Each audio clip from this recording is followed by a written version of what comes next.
Manipulation is about control, about creating bad relationships where they take and you give. No one intentionally gets into a bad relationship. Yet we do.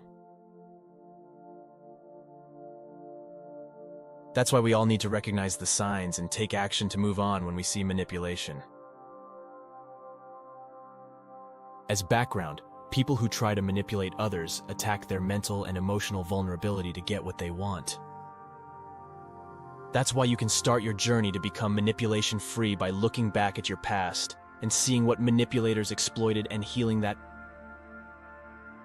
Let's unwrap the 7 red flags that someone is trying to manipulate you. Red flag 1, love bombing for urgency. That new relationship is moving fast. It feels great and it's moving quickly.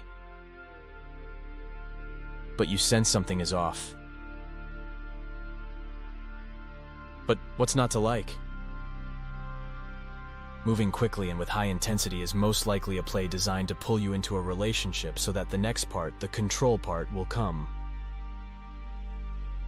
Mei Watanabe manipulated dozens of men by hitting a girlfriend vibe very quickly in her online relationships. Once she was communicating off-platform on WhatsApp or a similar app, she poured on the compliments and got them into a routine of good morning greetings and end-of-day e-kisses. Time is on your side. A good thing will still be a good thing in a month or two. If it feels off, don't ignore your gut. Don't exit the relationship just because it's moving fast and with high intensity, but be on your guard for the next red flag is Red flag 2, hot and cold. Things are moving in the right direction, then, for unknown reasons, there is physical or emotional withdrawal. What happened? Nothing other than a manipulation tactic. Again, Mei Watanabe used this tactic after her love bombing to see how much control she had over men.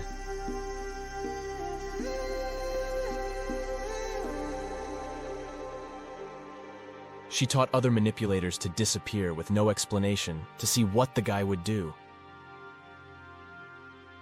In a personal experience, she disappeared for 2 days. When she finally responded, she said, "I just wanted to see if you were man enough to pursue me when I wasn't showing interest." Man enough is a guilt-tripping phrase that we'll talk about in Red Flag 7, but this love bombing with a form of control, such as physical or emotional withdrawal, is all about seeing how much control they can have over you.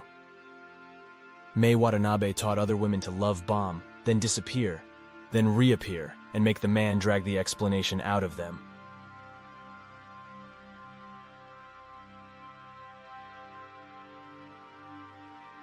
I am embarrassed that I'm in a situation where I need money.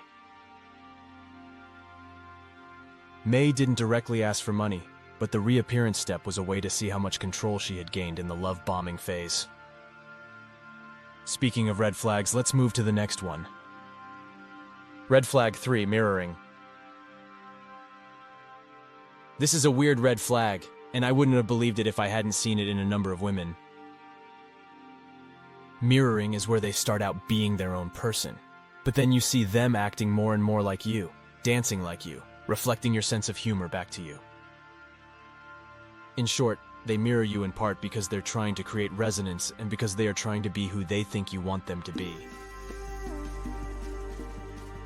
Yikes!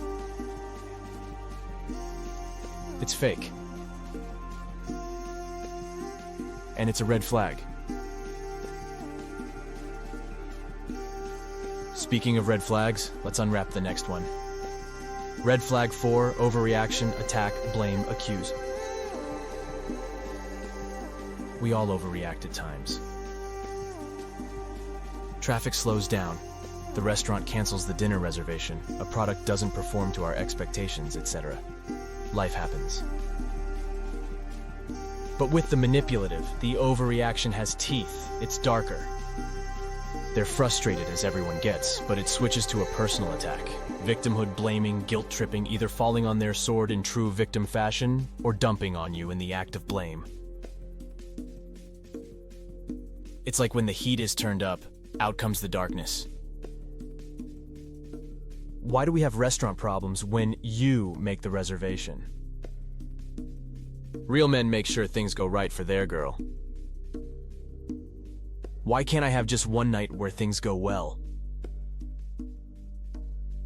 Why do people dump on me when I'm so nice to them? After the attack comes re-recruitment, a repeat of love bombing, which is a way to say, I hate you, I don't take responsibility, and don't leave me. Yikes. This is no win, folks. Run, don't walk when you see this. Let's unwrap the next red flag. Red flag 5, the gaslighting gap conversation. You notice a gap, such as a missed promise or problem, and bring it up, and yikes, it doesn't go well. They can't take responsibility, so they engage in a number of diversion tactics used by highly manipulative, potentially narcissistic people. Look for the following 5 gaslighting tactics. 1. Denial. I don't know what you're talking about. 2. Diminishment. 2. If I did something, it's no big deal. 3. Deflection. Counter-accuse so you or someone else is the problem. 4. Deceit.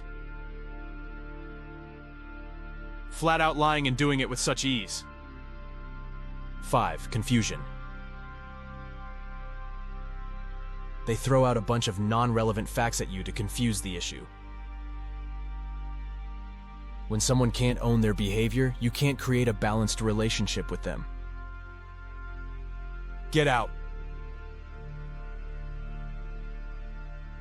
Red flag 6, indirect messaging. Let's get back to Mei Watanabe and her manipulation playbook. She never asks directly for money.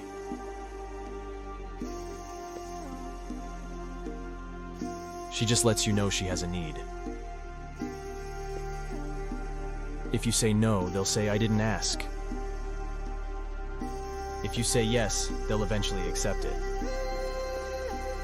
Do you see the game? I saw this in a friend who would let me know how poor she was, that she needed surgery or whatever the need was that week. I learned to say, dang, that's a tough situation. What are you going to do? I don't know, is what she would say. Then I would let the conversation die. Then the next day it was rinse and repeat. Sometimes I would ask, are you asking me to give you money for this? Oh no, why would you say that? And on it went. I finally ended the friendship because her indirectness was a clear sign of manipulation, and I had enough. I encourage you to do the same when you see this red flag. Speaking of red flags, here's the final red flag to watch for. Red flag 7, victim story, guilt tripping. I mentioned guilt tripping with the previous red flag of the gap conversation, but it also shows up as part of the victim narrative they seem to live with. Many manipulative people love the victim story because it plays on the emotions of empathetic people and opens the door to control. If you pity them, that can keep you in the relationship out of a sense of guilt. I know because I lived this. Victim stories lead to a savior syndrome where you put on your cape to jump in and save them.